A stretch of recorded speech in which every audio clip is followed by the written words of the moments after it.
इस केस के बारे में या इसके बाद जो भी सरकार का रवैया रहा, वो क्या चीज है जिसने आपको सबसे ज्यादा स्ट्राइक किया हो कि यार ये ऐसा कैसे हो सकता है? रिचा, मैं चूंकि सौरभ आप और मैं एक ही इंडस्ट्री से हैं, वहां जो हुआ उसके बाद मैं लगातार, अब बार बार मुंह से ट्विटर निकलता है लेकिन एक्स पर मैं बहुत सारे लोगों की प्रतिक्रिया देखने की कोशिश की थी कि कम से कम इस मुद्दे पे तो सब यूनाइट हो जाए ना।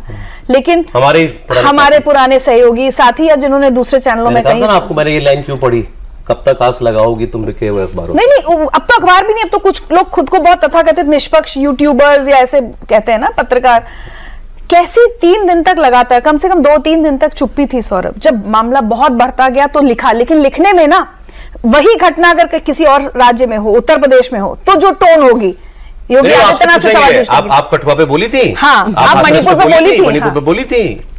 और यहाँ पर ममता बनर्जी को लेकर जो सॉफ्ट कॉर्नर है वो इतना क्लियर दिखाई दे रहा है। एक पत्रकार जिसके लिए इतना सम्मान हमेशा से रहा, पूरी इंडस्ट्री में रहा, उन्होंने अभी तक कुछ नहीं लिखा है, कुछ नहीं लिखा है। अवार्ड विनर पत्रकार जी। तो मुझे सबसे जो एक तरफ ये हो रहा था और मुझे लग रहा था सब एक होकर आवाज क्यों नहीं उठा रहे हैं। ममता बनर्जी की पॉलिटिक्स से आप सहमत हो, अलग बात है ना, वो पॉलिटिक्स है, वो अलग है। राजनीति के ऊपर का मुद्दा है। कौन सी पॉलिटिक्स है भाई? देखिए, ये राजनीति के ऊपर का मुद्दा, बेटियां पूरे भारत की हैं। देखिए, अगर हम राज्यों में बेटियों को ही डिवाइड कर देंगे तो ये तो बहुत गलत हो रहा है ना। तो यही समझने, यही तो बदल नहीं रहा। देखिए, आप लोगों का बहुत बड़ा योगदान है मीडिया का, क्योंकि निर्भया में अगर आप लोगों का योगदान नहीं होता तो वो हाईलाइट नहीं होता और शायद फांसी तक नहीं जाता। और एक मैसेज तो गया ही है निर्भया से, और मीडिया को तो अपना निष्पक्ष रोल करना जरूरी है सबसे ज्यादा। तो आपकी वो लाइन भी जायज है। और ये बेटियां जो देश की अलग अलग राज्यों में बांट दी है, ये आप लोग चौथा स्तंभ है। और मुझे लगता है कि एटलीस्ट मीडिया से एक्सपेक्टेशन नहीं थी। पॉलिटिकल नेताओं से तो हम भिड़कर कह देते हैं कि आप लोग डिवाइड करें, क्योंकि उनको वोट चाहिए।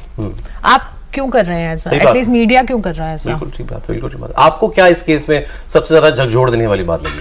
देखिए, बर्बरता तो मैंने बताया कि मैं हाँ, मतलब मैंने फोटो देखी है, और क्योंकि लगातार मैं ऐसे ही बच्चियों का मैं लगातार देखती हूँ, तो ऑफ कोर्स बहुत ही दुख होता है और आक्रोश भी आता है एक टाइम पर। मतलब एक टाइम पर तो आप दुखी हो और दूसरा आक्रोश में भी आ जाते हो कि क्या होगा, कैसे होगा।